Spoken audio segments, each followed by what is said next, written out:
Mababaliw siya sa kakahabol sa iyo kapag ito ay iyong ibinaon. Hello mga guys, kumusta kayo? Panibagong araw, panibagong video na naman tayo. And sa araw na ito ay isa na namang video ang aking tuturo sa inyo na simpleng gabay o simpleng pamamaraan na makakatulong sa atin. At bago ang lahat, gusto ko lang mag-disclaimer sa mga taong hindi naniniwala at hindi gusto mga kagaya nitong video. Please skip this video at maghanap kayo ng videos na gustong-gusto nyo dahil ang video na ito ay para lamang ito sa mga taong naniniwala and gusto mag-try. Sa lahat po ng mga nagko-comment po dito sa aking video, dito sa loob ng aking channel, mag-iingat sa lahat ng mga nagre-reply sa inyo na dinadala kayo sa kanilang WhatsApp, imo app upang makaiwas po tayo sa scam. Ngayon po, ituturo ko sa inyo kung paano kayo or paano siya mababaliw sa kahabol sa iyo. Dito po ay pwede itong gawin sa parehas ang kasarian, babae to babae, lalaki to lalaki. And pwede rin ito sa magkalapit at magka-LDR. Ang kailangan po natin dito na ating gagamitin is kailangan mo lamang dito maghanda ng isang maliit na pirasong papel. Kailangan mo lang din dito maghanda ng honey kung meron kang honey. And kung wala po kayong honey, pwede lang din po ang asukal. Pwede din po at cinnamon powder. And kailangan din natin dito ng garapon na may takip at babasagin po dapat. And siguraduhin po natin na yung garapon na yon ay hindi na natin gagamitin. So, ayun po. Yung naibanggit ko na asukal, cinnamon powder, or honey, pili lang kayo sa tatlo doon kung ano ang meron kayo na pwede ninyong gamitin. And syempre, kailangan natin dito ng panula.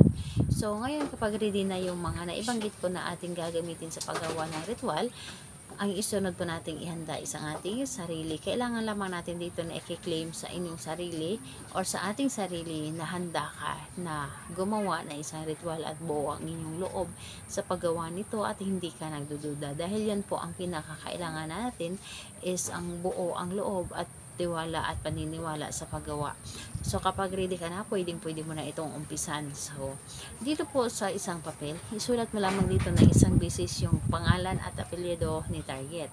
So pangalan at apelyido ni target isulat po ninyo, and kapag naisulat nyo na, ang gagawin po ninyo, ilagay sa maliit na garapon ang papel, lagyan ng asukal or di kaya honey, and pwede rin po yung tatlo na ating ilagay, yung asukal, honey, cinnamon powder. Pwede po yung tatlo kung gusto po ninyo. At kung may ano lang ang meron kayo or asukal lang, ilagay po ninyo at ibulong po ninyo dito ang inyong nais.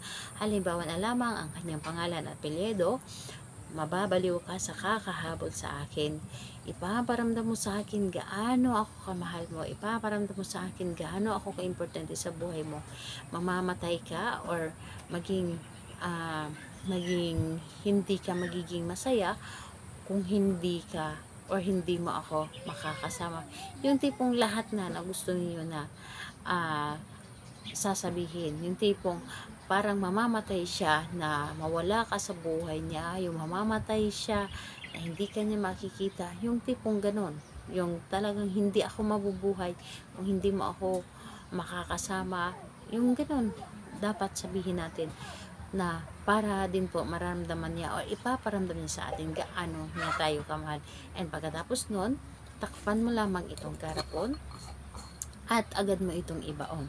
Saan natin ito pwede ibaon? Mas maganda na ibaon natin ito sa may silangan ng araw.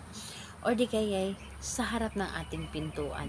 Yung tipong paghakbang pa lang natin papalabas, maaapakan natin kaagad. Dahil ikaw lamang ang kanyang iisipin palagi. So, ayun po. And kung hindi naman ninyo magawang ibaon sa labas ng inyong pintuan, yung tipong paghakbang nyo pa lamang ay maaapakan nyo na kaagad sa silangan na lamang ng araw sa labas. Basta ito po ay masisilangan ng araw. So, ayun po, kailan ito pwedeng gawin natin ito sa kahit anong araw at oras, pero mas effective po ito or mas madali itong umipikto sa araw ng Tuesday and Friday, lalo na ngayong full moon sa araw ng or sa April 29. So, ayun po. Salamat po sa inyo. Bye bye everyone. God bless us all.